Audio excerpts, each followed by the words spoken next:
I am 86 years old. I sit in this empty house every day, surrounded by the silence I created with my own mouth. My wife left me 12 years ago after 43 years of marriage. My children call me once a year on my birthday, out of obligation, not love. My neighbors avoid eye contact when they see me. And it's all because I spent 8 decades pointing out what was wrong with everyone, instead of appreciating what was right. My name is Harold, and I need to tell you something that took me 86 years to understand. Criticism is not wisdom. Pointing out flaws is not insight. I thought I was helping people by showing them their mistakes, by offering my superior judgment on everything they did wrong. What I was actually doing was poisoning every relationship I touched, one criticism at a time. You think you're being helpful when you point out problems, when you offer unsolicited advice, when you correct people's grammar or question their decisions. You think you're the smart one, the one who sees what others miss, the one with standards while everyone else settles for mediocrity. That's what I thought for 86 years. That's the lie that left me sitting alone in a house full of people who used to love me before I criticized that love right out of them. Let me tell you how this starts. You're young and you notice things. You see inefficiency, imperfection, missed opportunities. You think it's your duty to speak up, to help people improve, to share your observations because surely they'll thank you for caring enough to point out their mistakes. And sometimes, early on, people do appreciate feedback. So you give more and more, until feedback becomes your default mode of communication. I married Martha in 1958. She was beautiful, kind, creative, everything I thought I wanted in a wife. For the first few years, she would listen when I suggested better ways to cook dinner, more efficient ways to organize the house, improvements she could make to her appearance. She thought I was trying to help her be her best self. But somewhere along the way, my suggestions became corrections. My corrections became criticisms. And my criticisms became a constant stream of judgment about everything she said, did, thought, or believed. The first hard truth I learned too late. When you criticize someone you love, you teach them that your love is conditional. You teach them that they're not good enough as they are, that they need to change to earn your approval. And eventually, they stop trying to earn approval from someone who's never satisfied, and they start looking for love from someone who accepts them without a list of required improvements. Martha would spend hours cooking dinner, trying new recipes, setting the table beautifully, and I would taste the food and immediately point out how it could be better. Too much salt, not enough seasoning, overcooked, undercooked. The vegetables weren't cut evenly. The presentation wasn't quite right. I thought I was helping her become a better cook. What I was actually doing was making her dread cooking for me, making her feel like nothing she did would ever be good enough. When she decorated our living room, I critiqued her color choices. When she planted flowers in the garden, I rearranged them the right way. When she bought clothes, I suggested better options. When she told stories about her day, I corrected factual errors or pointed out better ways she could have handled situations. I turned every conversation into a performance review where Martha was always falling short. The second hard truth: criticism is addictive. The more you do it, the more you need to do it. You start seeing flaws everywhere because your brain learns to look for problems instead of beauty, mistakes instead of effort, imperfection instead of humanity. You become a professional fault finder, and eventually you can't turn it off. Everyone becomes a target for improvement, and no one feels safe around you anymore. We had 2 children. Jim was born in 1961, Karen in 1964. I loved those kids more than life itself. But I loved them the only way I knew how, by trying to make them perfect. When Jim brought home a report card with 5 A's and 1 B+, I focused on the B+. When Karen scored 3 goals in her soccer game, I pointed out the one shot she missed. When they cleaned their rooms, I noticed the corners they didn't quite get to. I thought I was motivating them, pushing them to excellence, preparing them for a world that wouldn't accept mediocrity. What I was actually doing was teaching them that they would never be good enough, that love came with conditions, that their best efforts weren't sufficient to earn their father's approval. Jim stopped sharing his achievements with me by the time he was 16. Karen stopped inviting me to her games and school events. They learned that spending time with Dad meant getting a list of things they could have done better. So they spent time elsewhere, with friends whose parents celebrated their successes instead of dissecting their failures. The third hard truth: children don't need perfect parents, but they do need parents who make them feel valued. When you criticize your children more than you praise them, you teach them to expect criticism from everyone they meet.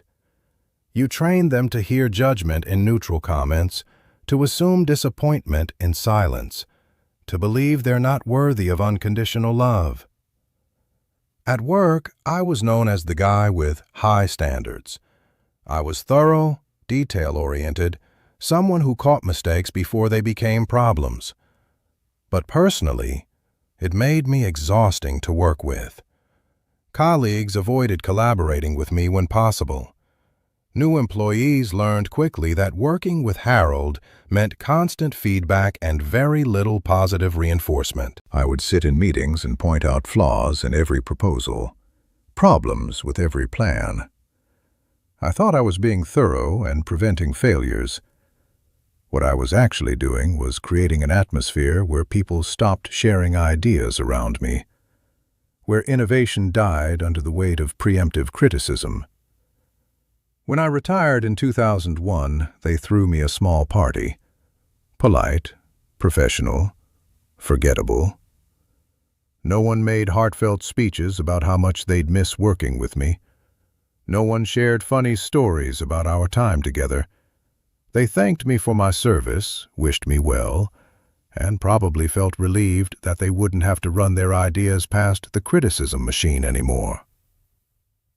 The fourth hard truth: being right is not the same as being helpful. Being accurate is not the same as being kind. Being thorough is not the same as being supportive. You can be technically correct about everything and emotionally wrong about everything. You can win every argument and lose every relationship. Martha started seeing a therapist in 1995. She said she needed help dealing with depression, but I knew it was really about learning to cope with being married to someone who had such high standards. The therapist suggested couples counseling. I went to 3 sessions before I decided the therapist was clearly biased toward Martha's perspective and didn't understand what it was like to live with someone who needed so much improvement. In those sessions, Martha talked about feeling like she could never do anything right, like she was constantly being evaluated and found wanting. She said she felt more criticized than loved, more corrected than appreciated. And I argued with her. I pointed out all the times I had complimented her, all the ways I had tried to help her improve, all the evidence that my criticism came from a place of caring. The therapist asked me when I had last said something purely positive to Martha, with no suggestions for improvement attached. I couldn't remember, not because it had been a long time, but because I literally could not think of a single compliment I had given that wasn't followed by a "but" or a "however" or an "it would be even better if." The fifth hard truth. Love without acceptance is not love at all. It's conditional approval based on performance. When you constantly criticize someone, you're not loving them, you're managing them. You're treating them like an employee who needs improvement rather than a human being who deserves appreciation. The breaking point came in 2012. Martha had been talking about visiting her sister in California for months. She was excited about the trip, had planned every detail, was looking forward to time with family she hadn't seen in years. The morning she was leaving, I spent 20 minutes telling her everything she had forgotten to do before leaving, all the ways her packing could be more efficient, several concerns I had about her travel plans. She stood at the front door with her suitcase, listening to my litany of observations and suggestions. And then she looked at me with the saddest eyes I had ever seen and said, "Harold, I have been married to you for 43 years, and I cannot remember the last time you said goodbye to me without giving me a list of things I should have done differently. I cannot remember the last time you looked at me and seemed genuinely happy with what you saw." She was right. I had spent 4 decades treating the woman I loved like a project that needed constant work, a rough draft that required endless editing.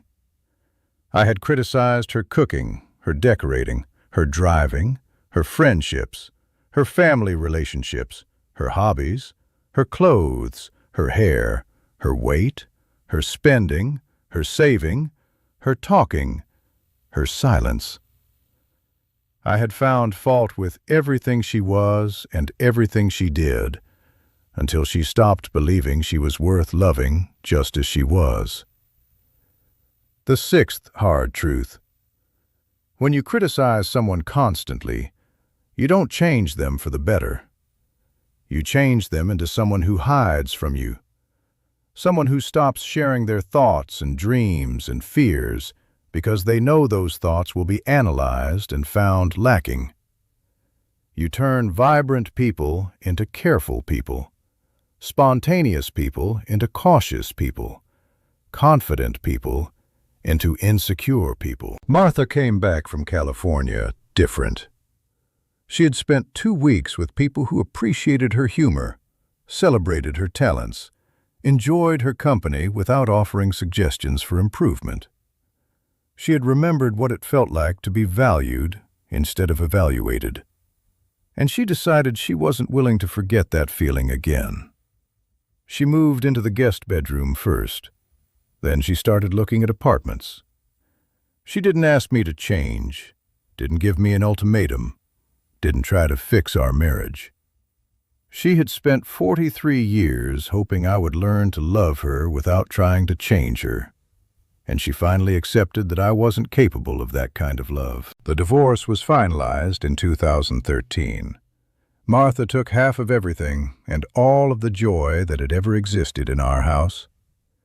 She left me with a perfectly organized home, where every criticism I had ever made echoed in the silence.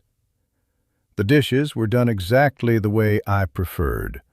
The furniture was arranged according to my specifications. The thermostat was set to my ideal temperature. And I was completely, utterly alone. The seventh hard truth. You can get everything you want and realize it wasn't worth wanting. You can win every argument and lose every relationship. You can be right about every detail and wrong about everything that matters. My children tried to maintain relationships with both parents after the divorce, but it was awkward and difficult. They had grown up in a house where their father criticized their mother constantly, and now they had to navigate loyalty to both parents while processing their own childhood experiences of never being good enough. Jim told me once, during one of our strained phone calls, that he had spent years in therapy learning to accept compliments because he had grown up assuming praise was followed by criticism. Karen said she had chosen her husband partly because he was the first man she had ever met who seemed genuinely pleased with her exactly as she was, without suggestions for improvement. I realized that my children had learned to expect criticism from the people who claimed to love them. I had taught them that love came with conditions, that acceptance required constant improvement, that even their best efforts weren't quite good enough. And they had carried that lesson into their adult relationships, their careers, their own parenting. The eighth hard truth. The way you treat people becomes the way they expect to be treated by everyone else. When you criticize your family constantly, you don't just damage your relationships with them. You damage their relationships with everyone else by teaching them that criticism is normal, that conditional love is the best they can hope for. After Martha left, I tried to change. I read books about communication, about relationships, about how to be more positive. I practiced giving compliments without conditions attached. I tried to notice good things instead of problems. But 8 decades of criticism had carved deep grooves in my brain, and changing those patterns was like trying to redirect a river that had been flowing in the same direction for most of a century. The few people who still interacted with me could see I was trying, but they could also see how hard it was for me. Conversations felt forced and unnatural when I tried to be positive. I would catch myself mid-criticism and attempt to pivot to something nice, but the damage was already done. People could sense that appreciation didn't come naturally to me, that I was performing positivity rather than feeling it. The ninth hard truth. Some damage cannot be undone. Some habits cannot be unlearned.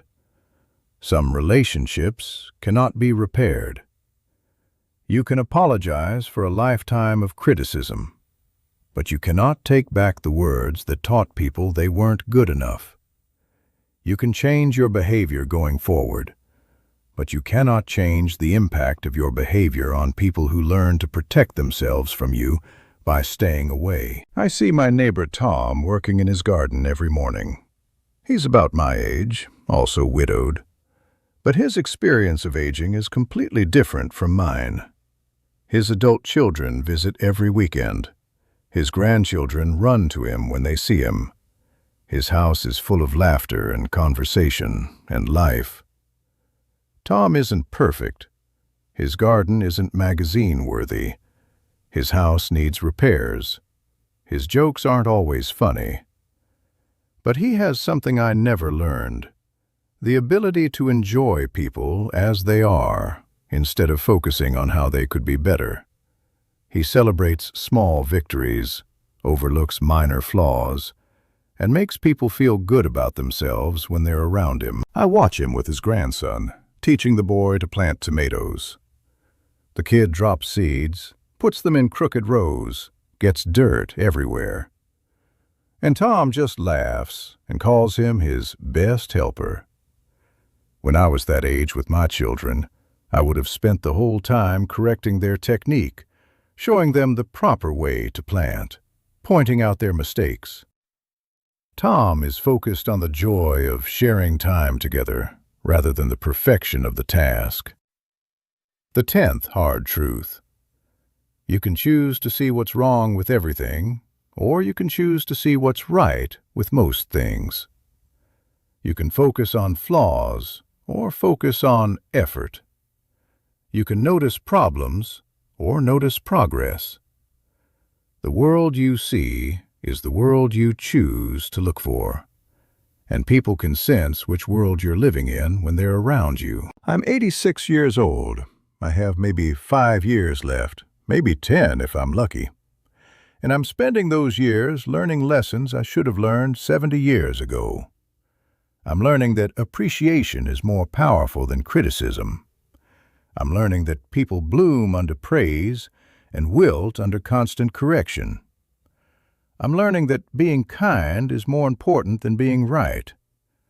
But I'm learning these lessons alone, in an empty house, with no one left to practice them on. The people I criticized are gone, living their lives without the weight of my judgment. The relationships I damaged with my constant corrections are beyond repair.